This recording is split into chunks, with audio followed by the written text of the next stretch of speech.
In this video, we will learn how to find the length of the diagonal of a rectangle of length 30 meter and width 16 meter. We will try to solve this word problem.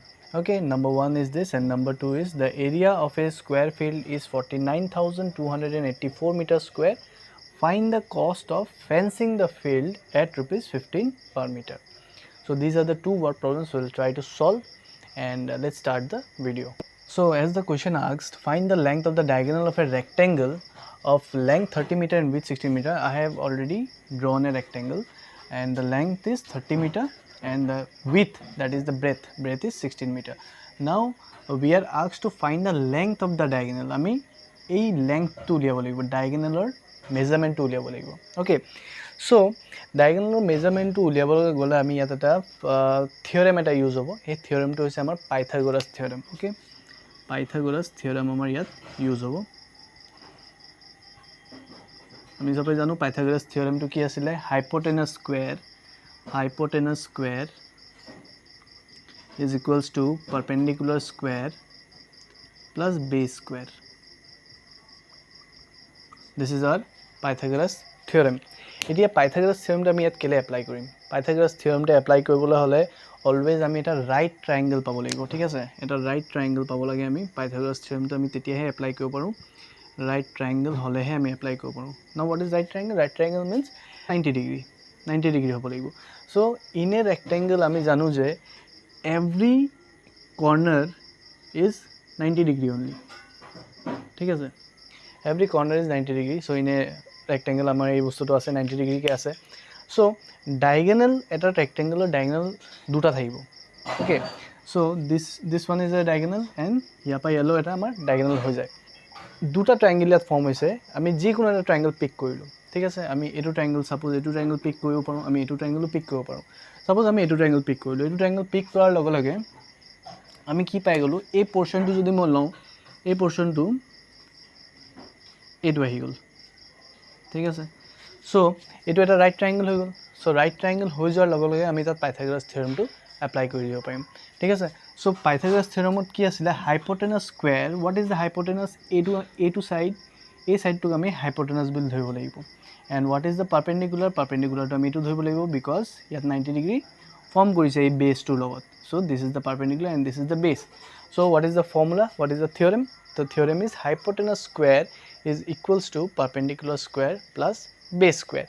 so আমি hypotenuse square টো আমি এটা side ৰাখিব লাগিব, বাট কি হৈ আছে আমাৰ? hypotenuse টো হৈছে আমাৰ diagonal, ঠিক আছে? so ইয়াত আমি ডাইৰেক্টলি লিখিব পাৰো, যে diagonal square, যেটো আমি hypotenuse আমি ইউজ কৰিলো Pythagoras theorem যেনেকৈ hypotenuse square আমি লৈছিলো, ইয়াত আমি diagonal square লৈ ল'ব পাৰোঁ because ইয়াত hypotenuse diagonal আছে। so diagonal square is equals to, এইটো আমি আৰু perpendicular লিখিব নালাগে, এইটো ডাইৰেক্টলি আমি 16 square লিখি দিব পাৰোঁ প্লাস এইটো আমি লিখি দিব পাৰোঁ 30 square. so it is already understood যে hypotenuse square equal to perpendicular square plus base square, 16 square plus 30 square, ঠিক আছে?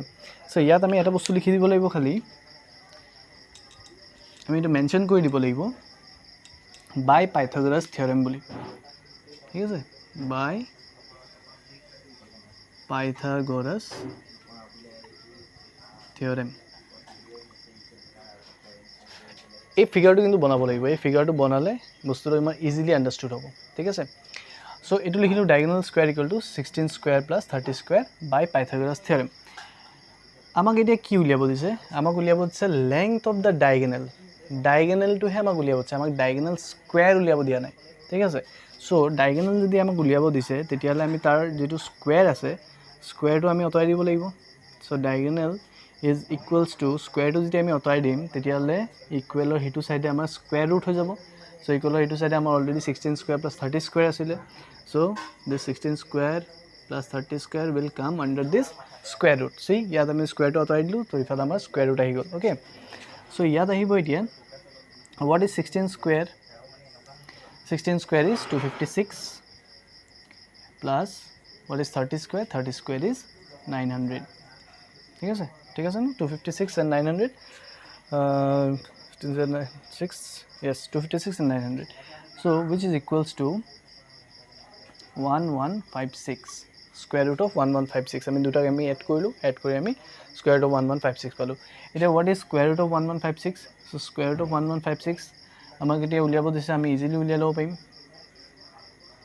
বিকজ আমি প্ৰাইম স্কোয়াৰ ৰুট উলিয়াবৰ কাৰণে আমি প্ৰাইম ফেক্টৰাইজেশ্যন মেথডো শিকিলোঁ আমি লং ডিভিজন মেথডো শিকিলোঁ তো যিকোনো মেথড আমি উলিয়াই ল'ব পাৰোঁ আমি কৰিছিলোঁ যে long division method is the easiest way to find the square root of any perfect square so 1156 যেটো আছে 1156 আমি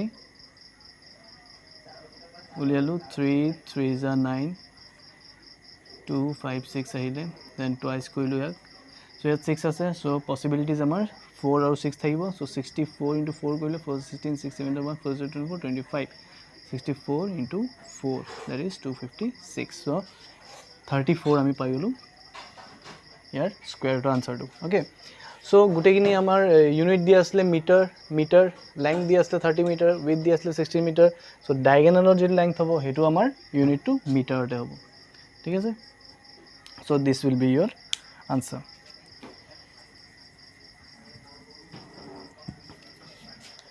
সি আকৌ এবাৰ কৈছোঁ জাষ্ট আমি ৰেক্টেংগলটো বনালোঁ ৰেক্টেংগলটো বনাই লেংথ উইথ আমি ল'লোঁ লেংথ উইথ লৈ আমি এই বস্তুটো লিখিলোঁ এই বস্তুটো মনত ৰাখিবলগীয়া বস্তু because it is all about the Pythagoras theorem diagonal square equal to 16 square plus 13 square that is perpendicular square plus base square so এটা আমাক diagonal উলাব দিছে so আমি স্কয়ারটো অতৰাই দিব লাগিব স্কয়াৰটো যদি আমি অতৰাই দিও ইকুৱেলৰ হেতু সাইডে আমাৰ স্কয়াৰ ৰুট আহি যাব so স্কয়াৰ ৰুট আহি গল তাৰ পিছত এইখিনি জাস্ট আমি সিম্পলিফাই কৰি গলো সিম্পলিফাই কৰি আমি যেটো আনসাৰ পালো 34 metre so here the question asks this the area of a square field is 49284 meters square find the cost of fencing the field at rupees 15 per meter already আমাক শেপটো কথা কৈছে যেটো ফিল্ডৰ শেপটো হৈছে স্কয়াৰ সো আমাক এই দুটা ফৰ্মুলা আমাক ইউজ কৰিব লাগিব তে area of square and perimeter of the square so area of স্কয়াৰৰ ফৰ্মুলাটো আমি জানো যে area of the square is side square that is side into side and perimeter of a square is 4 into side এতিয়া আমাৰ এই দুটা formula আমাক কেলে ইউজ কৰিব লাগিব জাস্ট আমি উত্তৰ চাওঁ so area of a square field দিয়া আছে so let us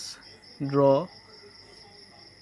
a square shape ঠিক আছে এটোকে আমি এজিউম কৰো it is a square field so আমাক এতিয়া এৰিয়া অফ স্কয়াৰ ফিল্ডৰ এৰিয়াটো দিয়া আছে কিমান স্কয়াৰ ফিল্ডৰ এৰিয়া দিয়া আছে আমাৰ 49284 মিটাৰ স্কয়াৰ দিয়া আছে ঠিক আছে এতিয়া আমাক খুজিছে find da cost of fencing the field আমি গুটে ফিল্ডটোক যদি আমি ফেন্সিং লগাও ফেন্সিং লগালে আমাৰ ইয়াৰ টোটাল কষ্ট কিমান আহিব হেতু আমাক উলিয়াব দিছে ঠিক আছে এতিয়া ইয়াত এটা কন্ডিশন দিছে যে টোটাল কষ্ট উলিয়াব দিছে বাট per meter or rupees 15 ke lagibo boli koise thik ase the to find the cost of fencing the field at rupees 15 per meter means 1 meter so ya pa yale jodi amar 1 meter hoy gutei square field to ya pa yale jodi 1 meter hoy tetiale tat rupees 15 ke lagibo etia to ami janibo lagibo na gutei square field to kiman meter hoy thik ase এই গুটে square field two কিমান metre হইছে সেই বস্তুটোকে আমি কি বুলি কম perimeter is the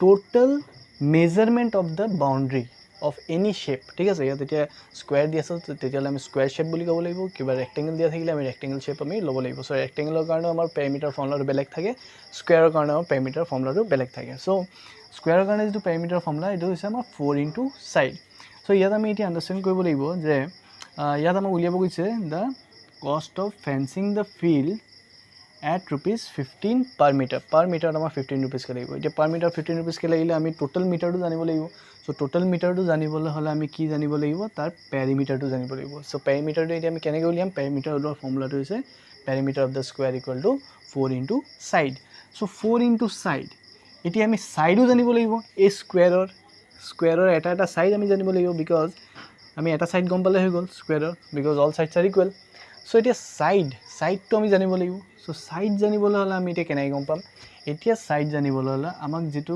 area দিয়া আছে the given area 49284 metre square সেই এৰিয়াটোৰ পৰা আমি সাইড উলিয়াব পাৰিম ঠিক আছে সাইডৰ পৰা আমি পেৰিমিটাৰ উলিয়াব পাৰিম পেৰিমিটাৰৰ পৰা আমি আমাৰ যেটো কোৱেশ্চন হৈছে তাৰ আমি আনসাৰ দি দিব পাৰিম লেটস স্টাৰ্ট দিস ফাৰ্স্ট আমি কি কৰিব লাগিব ফাৰ্স্ট আমি given area ঠিক আছে আমাৰ এৰিয়া কিমান দিয়া আছে 49284 meter square so ইয়াত আমি লিখিম area of the square field লিখিব পাৰো নিলিখিলেও হৈ যাব ঠিক আছে let us write it area of the square field is equals to কিমান দিয়া আছে 49,284 মিটাৰ স্কুৱেৰ ঠিক আছে সো এৰিয়া অফ দ্য স্কুৱেৰ ফিল্ডৰ ফৰ্মুলাটো কি আমি জানো এৰিয়া অফ এ স্কুৱেৰৰ ফৰ্মুলা হৈছে side square so area of the square field এটো আমি সাইড স্কুৱেৰ ল'ম so side square is equals to 49,284 metre স্কুৱেৰটো এতিয়া আমি লিখিব নালাগে পিছত আমি ইউজ কৰিম তাক সো ইয়াত আমাক কি গম পাব লাগিছিল এটা সাইড গম পাব লাগিছিল সো সাইড যদি আমি গম পাব লাগে তেতিয়ালে স্কুৱেৰটো আঁতৰাই দিব লাগিব সো স্কুৱেৰটো যদি আমি আঁতৰাই দিওঁ তেতিয়ালে side is equals to square root of 49,284 আহিলে সো 49,284 যেটো আহিলে 49,284 ৰ যদি আমি লং ডিভিজন মেথড লগাও কি আহিব 2 2 যা 4 9 2 আহিলে then এটো টুৱাইস কৰিলো 4 হল then এটো কৰিলে কিমান হ'ব 42 লব 42 into 2 that is 84 so ইয়াত কিমান আহিলে 8 then 84 so আকৌ এটো টুৱাইস কৰিলো 22 টুক টুৱাইস কৰিলে 44 হল then ইয়াত 4 আছে so possibility 2 আৰু 8 হয় so 2 লৈ চাও 2 ললে এটো 2 আহিলে so 884 আহি গল ঠিক আছে that is 222 so implies that side is equals to 222 এটি আমি লগাই দিম মিটাৰ because ইউনিট আমাৰ মিটাৰ স্কয়াৰ আছিল so এৰিয়াৰ সদায় স্কয়াৰত থাকে so আমি সাইডটো যে লৈছো সাইডটো আমাৰ মিটাৰত আহিলে so আমাৰ গিভেন এৰিয়া পা আমি সাইড উলিয়াই দিলো ঠিক আছে এতিয়া আমি উলিয়াব লাগিব কি পেৰিমিটাৰ উলিয়াব লাগিব so পেৰিমিটাৰৰ ফৰ্মুলাটো কি আছে perimeter equal to 4 into side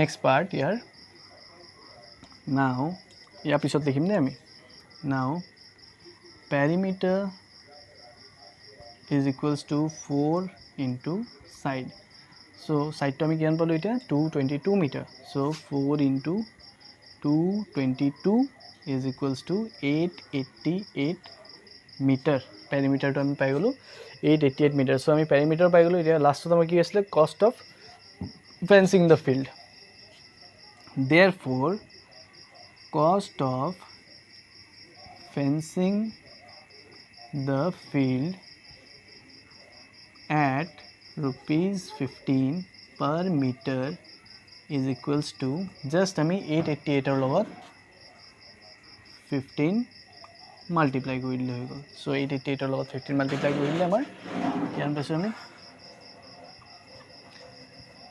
5 to 47 5 to 40 44 4 remainder 4 5 to 40 44 8 8 8 so 0 8 for 12 2 remainder 1 3 8 for 12 13 so rupees 13,320 is the answer so ekdam simple first amak fencing the field at rupees 15 per meter gom pabole hole ami perimeter to gom pabole libo so perimeter gom pabole hole ami side gom pabole libo so side to ami ulialu tar pisot perimeter ulialu ami cost of fencing the field at rupees 15 per meter ami ulialu which is rupees 13,320 this is the answer